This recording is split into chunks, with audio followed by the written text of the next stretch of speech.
Bismillahirrahmanirrahim. Assalamualaikum warahmatullahi wabarakatuh. Halo teman-teman, ketemu lagi bersama saya di channel Jagoan AC Mobil. Pada video kali ini bisa dibilang ini adalah video perdana dari sistem heating AC ataupun sistem heater air conditioner ya teman.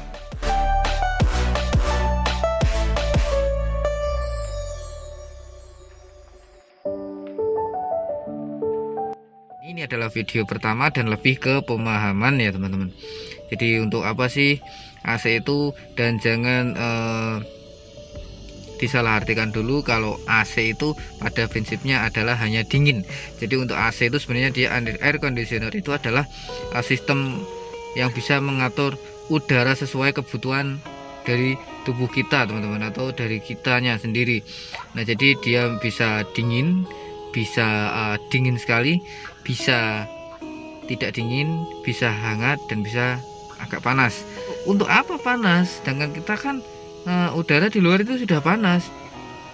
Ya benar, itu kalau di Indonesia ataupun di daerah kita, di negara kita teman-teman, itu mungkin yang mempunyai suhu dingin ekstrim itu hanya beberapa daerah ya teman-teman. Jadi rata-rata pasti suhu di Indonesia ya pasti panas. Jadi untuk apa sistem heater? Nah benar, jadi nggak akan kepakai sistem heater itu, ataupun jarang sekali kepakai di daerah Indonesia. Nah jadi sistem heater atau heating ini dia lebih dominan dipakai di luar negeri, khususnya daerah-daerah yang mempunyai suhu dingin yang ekstrim teman-teman. Iya, jadi kali ini kita sudah berada di dalam kendaraan yang mempunyai sistem heating ya teman-teman, ataupun heating air conditioner ataupun heater. Nah jadi bagaimana sih kerja si heater ini ya? Jadi bermacam-macam cara untuk mensirkulasikan udara dari si heater ataupun udara panas yang dihasilkan oleh si heater ke kisi-kisi yang nanti akan keluar ke dalam kabin ya teman-teman. Jadi untuk di dalam sini dulu kita pahami. Nah jadi di sini ada saklar seperti ini ya teman-teman. Jadi ini ada biru dan juga di sini ada garis merah. Nah untuk garis biru ini dia di sini ada seperti tanda. Ini ada tanda, misalkan dia geser ke biru, maka yang keluar itu sudah pasti adalah udara dingin. Nah misalkan ini kita putar sepersekian ataupun di tengah-tengah seperti ini, maka udara yang keluar itu dia bercampur ya teman-teman. Jadi dia nggak dingin dan juga nggak panas banget, jadi dia memang sedang ya teman-teman.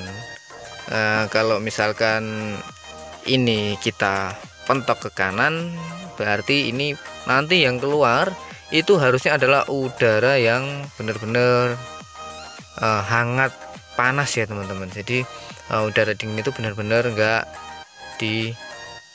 disirkulasikan jika saklar ini mentok ke kanan.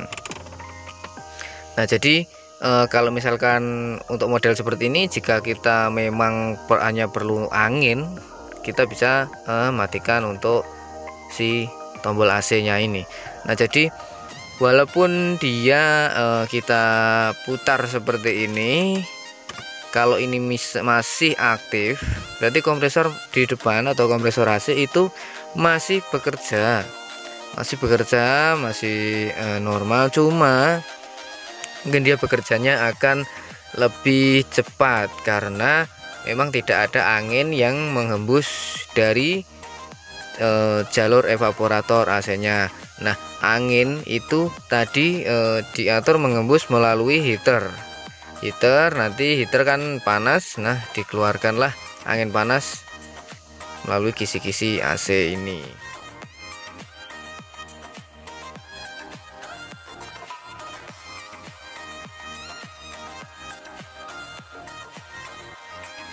Nah, untuk sistemnya sendiri ini berbeda-beda. Kalau model seperti ini dia menggunakan kabel ya teman-teman. Jadi di dalam saklar ini ada kabel. Dia modelnya itu menarik. Jadi misalkan dia saklar ini posisi ke sini, nah dia itu akan menutup jalur udara yang melalui evap. Jadi jalur udara yang dari blower itu melalui si heater atau unit heaternya dan mengembus ke kisi-kisi. Jadi untuk bagian jalur yang evaporator AC yang dingin itu dia ditutup. Nah, jadi modelnya itu seperti ada papan. Nanti akan kita gambarkan ya. Jadi ada papan seperti ini. Jika kita tarik, dia akan seperti ini teman-teman.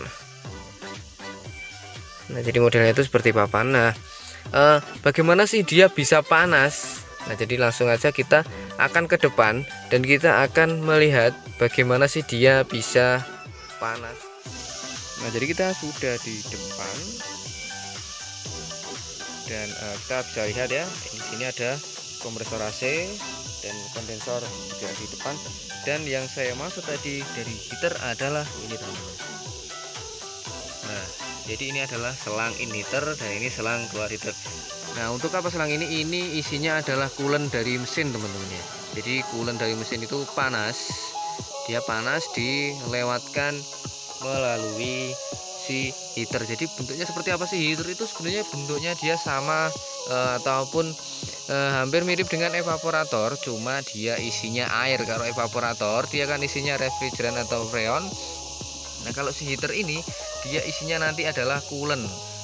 Nah, jadi kalau misalkan mobil sudah jalan itu coolant-nya akan otomatis dia panas, dia masuk bersirkulasi melalui si heater yang di dalam. Nanti akan kita kasih contohnya untuk gambar heaternya ya teman-teman. Jadi kita memang nggak akan bongkar-bongkar untuk mobil ini, kita cuma akan menjelaskan bagaimana sih sistem itu bekerja. Nanti kita kasih gambaran ataupun pola dimana dia bekerja ya teman-teman.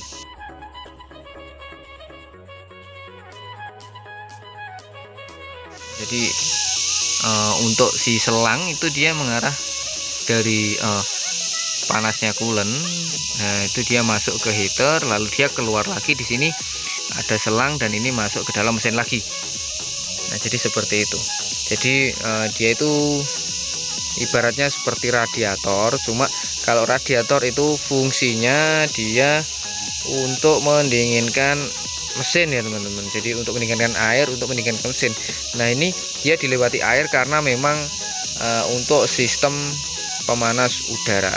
Jadi seperti itu teman-teman. Karena juga masih banyak sekali yang datang, terus misalkan ada customer yang datang dan belum paham untuk sistem heatingnya. Jadi dia itu sering kebalik-balik. Jadi untuk cara kerjanya ya teman-teman itu sebenarnya sama, cuman yang berbeda adalah si alat penggerak ya teman-teman. Jadi mekanisme penggeraknya itu beda-beda.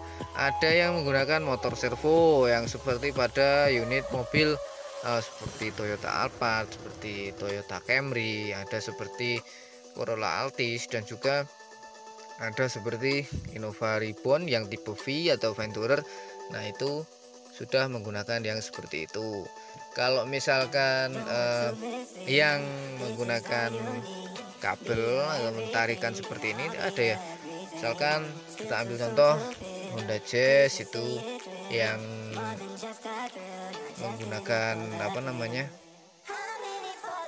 kabel ya teman-teman. Itu Honda Jazz versi lama itu mesti menggunakan kabel. Kerugian yang lain ataupun kemungkinan kerusakan yang lain itu bisa terjadi gini teman-teman. Jadi resiko kebocoran coolant itu lebih tinggi kalau misalkan kita tidak sering memperhatikan untuk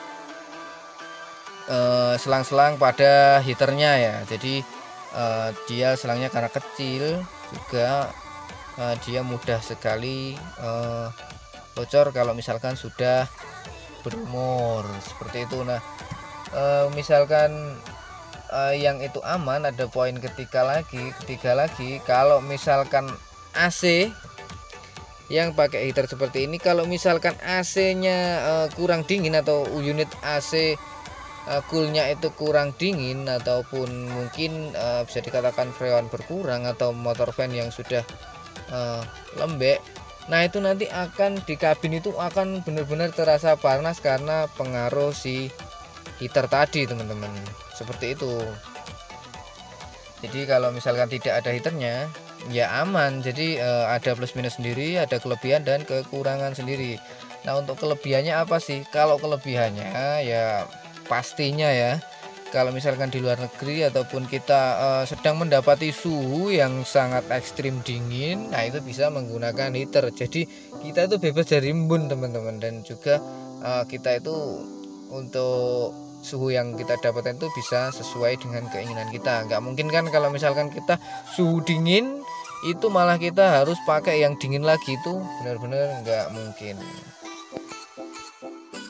Dan juga misalkan kita sedang berada di suhu yang panas seperti kebanyakan suhu di negara kita ataupun di Indonesia ya, itu nggak mungkin juga kalau kita menggunakan heater. Nah, jadi ada plus minusnya sendiri-sendiri, dan sebenarnya heater ini adalah fitur yang spesial di mana mobil yang menggunakan heater itu adalah rata-rata mobil yang diekspor ataupun mobil medium ke atas ya teman-teman. Jadi untuk memang benar-benar mobil yang dijual khusus di Indonesia atau memang ditargetkan pasar untuk Indonesia, kemungkinan heater ini tidak akan ada ya. Jadi memang untuk pabrikan sendiri sudah menyadari kalau misalkan dibikin heater juga untuk apa sih, Indonesia kan panas gitu ya teman-teman. Nah, jadi seperti itu untuk kelebihan dan kekurangan. Nah, jadi ya kalau misalkan kita bisa untuk merawat kendaraan ya nggak masalah ada heaternya ataupun apa, tapi misalkan kalau kemakan usia juga perawatannya memang harus ekstra ya teman-teman. Dan jadi sering banget terjadi kebocoran udara untuk dalam pengaturan di box evapnya, seperti yang terjadi kemarin pada kasus di video saya ada yang Innova Reborn itu. Kalau misalkan motor servonya error, jadi dia untuk sistem valve udaranya itu membuka di pertengahan ya teman-teman. Jadi antara evaporator AC dingin dan juga si heater, nah itu dia bercampur untuk udaranya. Jadi malah kebanyakan itu kalau misalkan dia error, dia akan berhenti pada posisi yang membuka itu dominan ke heater. Jadi yang keluar itu adalah udara panas ya teman-teman. Nah, jadi seperti itu. Jadi untuk mobil-mobil premium itu kebanyakan memakai heater seperti Alphard. Kalau Alphard kan dia depan belakang AC-nya sudah ada heaternya. Jadi memang untuk perbaikan emang lebih rumit juga, karena banyak sekali untuk selang dari engine atau dari selang coolant yang ke heater. Jadi memang harus dibikin panjang ya ke belakang, dan itu kalau misalkan tidak sering diperhatikan ya malah nanti bisa terjadi kebocoran coolant. Nah, untuk teman-teman yang kebetulan mempunyai unit kendaraan yang menggunakan heater, mau untuk diperiksa, dicek lagi, diteliti, jangan sampai terjadi kebocoran coolant ataupun kebocoran air radiator ya dari sistem heaternya, karena itu akan berefek kepada berkurangnya air radiator, dan otomatis nanti pendinginan mesin berkurang dan malah menjadi overheat ya teman-teman. Nah, jadi seperti itu untuk video kali ini. Lebih gimana ya, mungkin untuk video kali ini memang lebih banyak bicaranya karena saya memang ingin menjelaskan ya teman-teman. Saya ingin menjelaskan dan mudah-mudahan memang bisa jelas seperti apa sih, ataupun mungkin bisa menggambarkan heater atau sistem heater AC, heating AC itu seperti apa. Dan untuk video lebih detailnya lagi nanti akan saya buatkan juga, pastinya nanti akan saya buatkan untuk pemahamannya. Dan ini adalah video pemahamannya maksud saya ya. Jadi untuk video praktek yang sampai spesifiknya itu nanti akan saya buatkan sendiri, karena ya kalau misalkan disambung-sambung jadi satu itu nanti durasinya bakal panjang dan malah nggak enak untuk dipahami ya teman-teman. Jadi saya lebih suka untuk yang nggak terlalu panjang tapi bisa dipahami. Untuk teman-teman yang masih bingung ataupun kurang paham, bisa silahkan langsung komen, ataupun kalau misalkan ada pertanyaan bisa langsung komen juga. Dan misalkan ada yang mau request video, silahkan komen juga. Terima kasih sudah mau menonton, semoga mudah dimengerti, semoga bermanfaat, dan sampai ketemu lagi di video selanjutnya.